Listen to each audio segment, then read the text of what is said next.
तो यार आज की वीडियो की शुरुआत ही हम धमाके से कर लेते हैं। अरे भाई ये क्या चीज़ हो रही है? जो लोग अभी भी नहीं समझे, ये है एक फ्रेम कट में मिस्टेक। ये फ्रेम कट भाई ना आपके गेम प्ले में ऐसे आता है, ना कभी भी रिकॉर्डिंग में ऐसा आता है। जब आप वीडियो को एडिट कर रहे होते हो और जब आपका स्कोप खुल रहा होता है और उसके बीच में आप जो फ्रेम्स होते हैं उनको थोड़ा बहुत कट करते हो या फास्ट फॉरवर्ड करते हो, तो आपको थोड़ा सा इसका ध्यान रखना पड़ता है। नहीं तो अगर आपसे फ्रेम जो है वो इधर उधर हो जाए तो कुछ ऐसा ही निकल के आता है जैसा मैंने अभी अभी आपको दिखाया। अब ये मत कहना कि भाई मैं अपनी तरफ से इसमें फ्रेम कट कर चुका हूँ, क्योंकि इस चीज़ का भी डिस्क्रिप्शन में आपको लिंक मिल जाएगा टाइम स्टैम्प के साथ। ज़रा उसको आप 0.25x स्पीड पर चला लीजिएगा और खुद ही जाकर देख लीजिएगा। अब इसके अलावा एक एग्जांपल और देख लो आप फ्रेम कट का।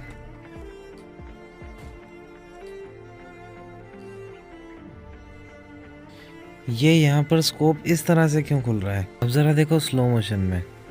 कहने का मतलब इस पर्टिकुलर फ्रेम पे स्पीड क्यों बढ़ रही है? क्योंकि जब नॉर्मली स्कोप खुलते हैं तो देखो कितना क्लीनली खुलता हुआ दिखेगा आपको। ये देखो क्लीनली दिखेगा। कहने का मतलब ये है कि अगर मेरी रिकॉर्डिंग में एकदम क्लीनली स्कोप खुलता हुआ दिख रहा है तो वहाँ पर उस पर्टिकुलर फ्रेम में एकदम से स्पीड कैसे बढ़ रही है सोलर रश के स्कोप की।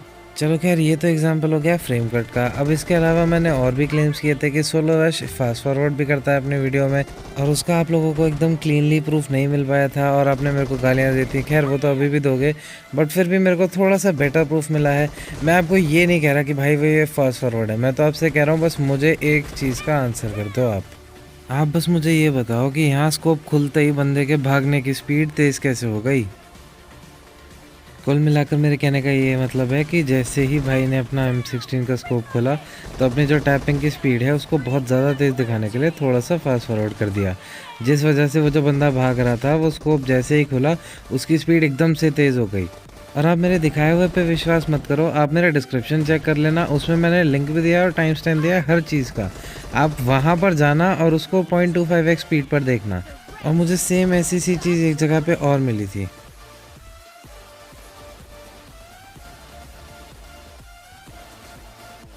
इस क्लिप में से इस पैराशूट वाले बंदे की स्पीड को नोटिस करना आप।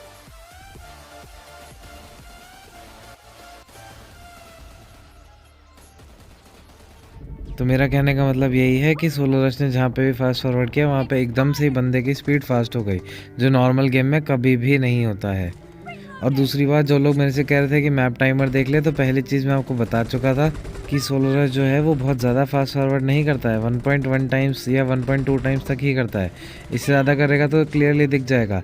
उस वजह से जो मैप का टाइमर है वो आपको नॉर्मल ही चलता हुआ दिखाई देता है, लेकिन जो प्लेयर की स्पीड है उसमें काफ़ी ज़्यादा डिफरेंस आ जाता है। एंड सेकेंडली, जो मैंने क्लिप्स आपको ऊपर दिखाई वहाँ पर दोनों ही केसेस में आपके मैप का जो टाइमर है वो 0 पे था, वो रुका हुआ है।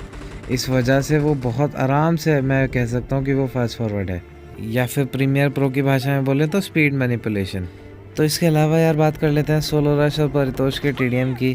तो यार देखो, बहुत लोग यार फालतू के मेरे को हेट दे रहे थे। पहली चीज़, अगर वो कर भी रहे हैं तो भाई मेरे से क्या रिश्ता है। मैंने देखो, जो गॉर्जियस और सोलर रश का TDM था वो 100% स्क्रिप्टेड था, ये तो मैंने लिख के दे दिया था और मैंने वीडियो में एक एक प्रूफ के साथ में दिखा भी दिया। तो भाई यार आप मुझे एक चीज़ बताओ कि ऑस्ट्रेलिया ने बॉल टैम्परिंग करी थी। बॉल टैम्परिंग से मतलब प्लास्टिक से रगड़ के बॉल की एक साइड को ज़्यादा रफ कर देना जिससे वो ज़्यादा स्विंग हो। तो इस चीज़ में ऑस्ट्रेलिया के 3 लोग गिल्टी पाए गए।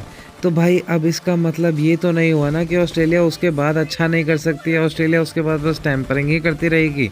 या अगर उसके बाद ऑस्ट्रेलिया ने कोई भी मैच जीता तो ऑस्ट्रेलिया वाले ये बोलेंगे या कि हमने बॉल टैम्परिंग करी थी इसलिए जीती, या फिर मतलब इसका ये हो गया कि अगर उन्होंने बॉल टैम्परिंग कर दी या फिर मतलब कोई भी झोल कर दिया एक बार में तो इसका मतलब ये हो गया क्या कि वो आगे नहीं अच्छा कर सकते हैं। यार मेरे को इतना ज़्यादा तुम लोगों ने फ्रस्ट्रेट कर दिया ना इस चीज़ को लेके। मैंने पहले भी बोला कि वो वाला TDM स्क्रिप्टेड था, वो उसके आगे कुछ भी करे।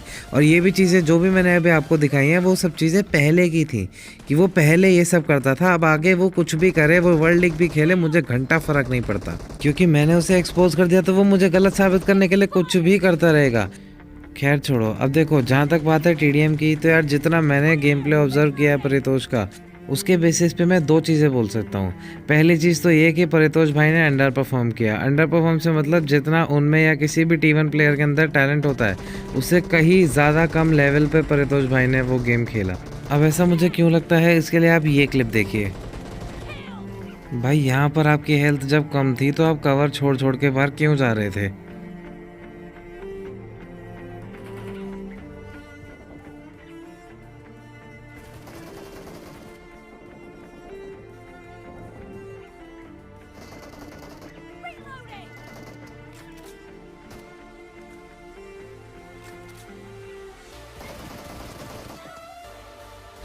अब ये कवर वाली बात मैं क्यों कह रहा हूँ, क्योंकि देखो पहली चीज़ तो कि यार जब भी कोई प्लेयर अब सच में खेलना चाहता है और जीतना चाहता है ना, तो उसकी अगर लो एचपी होती है तो वो कवर पकड़ता है। और अगर उसने अपने एनिमी को डैमेज नहीं दिया है तो वो कवर के अंदर ही रहने की कोशिश करता है, वो बाहर क्यों निकलेगा। और दूसरी चीज़, अगर कोई T1 प्लेयर है ना भाई, देखो पहले तो यार आपने हमारे इंडिया को भी रिप्रेजेंट किया है, तो मैं T1 से भी ऊपर मानता हूँ आपको। मतलब हालांकि ऐसी कोई कैटेगरी होती नहीं है, बट फिर भी वो लेवल अलग ही है, इसलिए मैं आपकी स्किल्स को कभी भी क्वेश्चन नहीं करूँगा। बट ये चीज़ मुझे बिल्कुल समझ में नहीं आई, क्योंकि एक T1 प्लेयर को बहुत अच्छे से आता है अपना कवर का यूज़ करना। मोस्टली एक T1 प्लेयर कभी भी अपना कवर छोड़ता ही नहीं है। और दूसरी चीज़, आपकी लो एचपी भी थी, आपने डैमेज भी नहीं दिया था, बट फिर भी आप क्यों बाहर निकल के मार रहे थे, मुझे ये चीज़ बिल्कुल समझ में नहीं आई। और दूसरी चीज़ ये कि मैंने सोलो रश का भी पर्सपेक्टिव देखा, उसमें मैं देख रहा हूँ कि सोलो रश जो है वो कवर के अंदर ही है, वो कवर से ज़्यादा निकल ही नहीं रहा है। और परितोष भाई आप बिल्कुल आगे जा जाकर बिल्कुल कवर लीव कर करके आप पूरी उससे फाइट ले रहे हैं। अब देखिए मैं आपको एक बहुत अच्छा सा एग्जांपल दिखाता हूँ कि एक प्रॉपर T1 प्लेयर किस तरह से TDM को भी खेलता है, या नॉर्मल किस तरह से कवर को यूज़ करता है। ये क्लिप है द गेमर अजय और आरू PUBG मोबाइल के बीच के में जो TDM हुआ था 1v1 उसकी।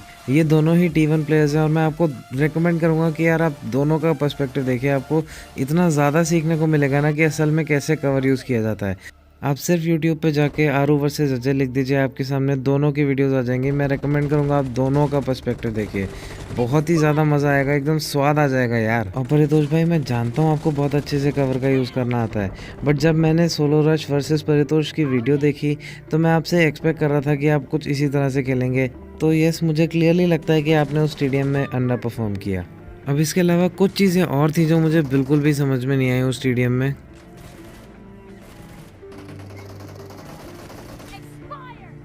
जैसे कि भाई आपने यहाँ पे क्लियरली देख लिया सोलो रश फायर भी कर रहा था, आपको पता है वो वहीं पे वेट कर रहा है, तो आपके क्रॉसर की पोजीशन इतनी ज़्यादा नीचे क्यों थी।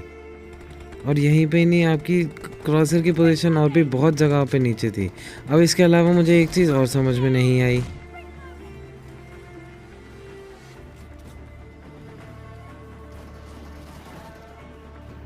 तो यार अगर पहले से इस कारल की साउंड यहाँ पे चलने की आ गई ऑलरेडी राइट साइड से, तो भाई पता नहीं होना चाहिए कि राइट साइड में बंदा है।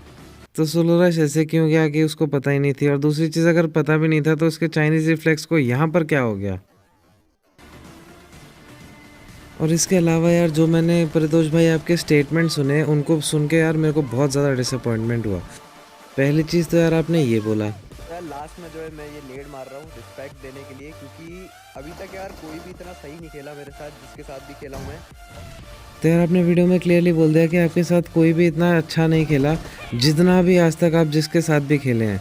तो यार ये चीज़ ना आपने क्लियरली व्यूज़ के लिए करी। अब मैं ऐसा क्यों कह रहा हूँ, क्योंकि यार देखो आप स्काउट के साथ भी खेले थे, स्काउट ने भी एक के डिफरेंस से आपको हराया था। तो यार क्या वो टक्कर नहीं होती है कड़ी। और क्या चीज़, मतलब कोई वो सही खेलना नहीं होता है। दूसरी चीज़ यार आप जोनाथन के साथ भी खेले थे, जोनाथन ने आपको 5 पॉइंट के डिफरेंस से हराया था, बल्कि उसने आपको एक दो बार ऐसे भी मारा जब उसको एक गोली भी नहीं लगी और वो हाफ एचपी पे था, तब भी आपको मार दिया उसने। तो आपने इस TDM वाली वीडियो में क्यों नहीं आपने मेंशन किया इस चीज़ को। आपने आज तक कभी भी किसी प्लेयर को इस तरह से अप्रिशिएट भी नहीं किया यार। आपके खुद के चैनल पे जब स्काउट ने आपको मारा तो आपने बस एक रिस्पेक्ट करके लिखा, बट आपने ये चीज़ कभी भी नहीं बोली। और आप बस कह रहे हो कि यार ऐसी टक्कर किसी ने दी ही नहीं, कोई इतना सही खेला ही नहीं। तो भाई यार आप खुद कंपेटिटिव प्लेयर हो और आप किसी और कंपेटिटिव प्लेयर को रिस्पेक्ट नहीं दे रहे हो, एक मोन्टाज प्लेयर को इतनी ज़्यादा रिस्पेक्ट दे रहे हो, ये चीज़ यार बहुत ज़्यादा ख़राब लगी मुझे।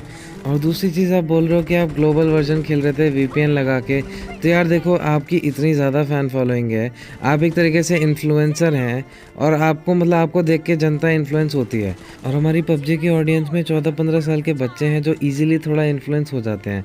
तो यार एक जगह पे आप हमारे इंडिया को रिप्रेजेंट कर रहे हो, उनके लिए खेल भी चुके हो, और दूसरी जगह पे इंडिया में जो गेम बैन है उस वो वाला जो वर्जन जो बैन है आप उसी वर्जन को खेल रहे हो और सबको बता रहे हो कि आपने वीपीएन लगा के उसको खेला था। तो क्या ऑडियंस हमारी इन्फ्लुएंस नहीं होगी इस चीज़ से? और आपने ये चीज़ भी बोली सोलर रश को फेवर करने के लिए, तो इसलिए मैं आपको क्लियरली यार ये चीज़ बोल सकता हूँ कि आपने ये चीज़ व्यूज़ के लिए करी। तो यार मैं बस एक सवाल अपनी ऑडियंस से करना चाहता हूँ कि लॉस बॉय भी डाल रहा है, गॉर्जस भी डाल रहा है, परितोष भाई भी डाल रहे हैं सोलो रश के नाम से वीडियोस और उनको व्यूज़ अच्छे खासे आ रहे हैं, तब आपको उसमें कोई प्रॉब्लम नहीं हो रही है। लेकिन मैं कोई वीडियो डाल रहा हूँ, सोलो रश का नाम उसमें दिखा रहा हूँ, उसकी सच्चाई दिखा रहा हूँ, तो आपको मुझसे प्रॉब्लम हो गई। और एक कड़वा सच हमारी गेमिंग कम्युनिटी का ये भी है कि जिसके पास व्यूज़ हैं सपोर्ट उसी को मिलता है। अब मैं ये क्यों कह रहा हूँ, इसका रीज़न ये है कि जो रैफ करके एक बंदा है जिसका अमेज़ॉन के साथ में स्कैम हो गया था आईफोन को लेके, उसके चक्कर में उसका चैनल चला, ठीक है, उसके साथ गलत हुआ। अब उसके बाद यार उसके पास थोड़ा सा पैसा आया, उसको कंपेटिटिव में ग्राइंड करना था, उसने एक आईफोन क्या ले लिया, लोग उस पर एक्सपोज करने लग गए, विदाउट प्रूफ एक एक्सपोज वाली वीडियो बनी जो 1.5 लाख व्यूज़ क्रॉस कर गई, ठीक है। और उसके सब्सक्राइबर जो हैं वो तब से गिरते ही चले जा रहे हैं, 4000 से ज़्यादा सब्सक्राइबर्स वो लूज़ कर चुका है। तब तो यार परितोष भाई आप नहीं आए या कोई भी खड़ा नहीं हुआ उसके सपोर्ट के लिए। इसकी सीधी सादी वजह यही है कि रैफ को अब व्यूज़ नहीं आ रहे थे। और इसके अलावा भी जो लोग मुझे बोलेंगे कि तुझे क्या दिक्कत है, सोलो रश कुछ भी करे वो अपने अकेले के दम पे खड़ा हुआ है, तो भाई वो कोई अकेले के दम पे खड़ा नहीं हुआ है। मुझे भी अगर 1.5 लाख वाले यूट्यूबर्स सपोर्ट कर देंगे तो मेरे भी चैनल पे इतना ज़्यादा ट्रैफिक आएगा कि भाई एकदम से ना चैनल बूस्ट हो जाता है। BKCG गेमिंग का एग्जाम्पल देख लेना जाके अगर नहीं देखा है तो। और भाई एक सिंपल सी बात है, अगर यूट्यूब पर कोई इतना ज़्यादा जल्दी पॉपुलर हो जाता है ना इतने कम टाइम में, तो भाई 99% ऑफ द टाइम में ना कोई झोल ज़रूर होता है। क्योंकि अगर ये दुनिया मेहनत के दम पे चलती होती ना तो जो मज़दूर होते हैं वो सबसे ज़्यादा अमीर होते हैं आज के टाइम में, और जो बिना कंट्रोवर्सी में पड़े बिल्कुल हार्डवर्क के दम पे उठे हैं ना उनको यार इतना ज़्यादा रिकग्निशन नहीं मिलता है। एग्जाम्पल के लिए एक्सलरेट बॉय, गेमर अजय, आरू भाई मतलब इन लोगों का लेवल यार बहुत ज़्यादा है। एक्सलरेट बॉय को तो भाई स्काउट से भी शाउट आउट मिल गया था, पर भाई एक्सलरेट बॉय ने भी कंट्रोवर्सी की जगह अपने हार्डवर्क पर ही ध्यान दिया, और अगर पबजी बैन नहीं हुआ होता ना तो भाई आज उसका चैनल अलग ही लेवल पे होता। और जितना इन सबका कैलिबर है ना, ये तीनों के तीनों यार कम से कम 1 मिलियन सब्सक्राइबर डिजर्व करते हैं। और यार इसके अलावा बहुत तगड़ा सा खुलासा करने वाला हूँ, अगर सब कुछ चीज़ें सही रही ना तो यार बहुत अच्छा सा खुलासा होगा आप सबके सामने, बहुत मज़ा आएगा आप लोगों को। खैर अभी तक के लिए तो यार उम्मीद करता हूँ आपको इस वीडियो में बहुत मज़ा आया होगा, और मिलते हैं यार नेक्स्ट वीडियो में, तब तक के लिए बाय बाय।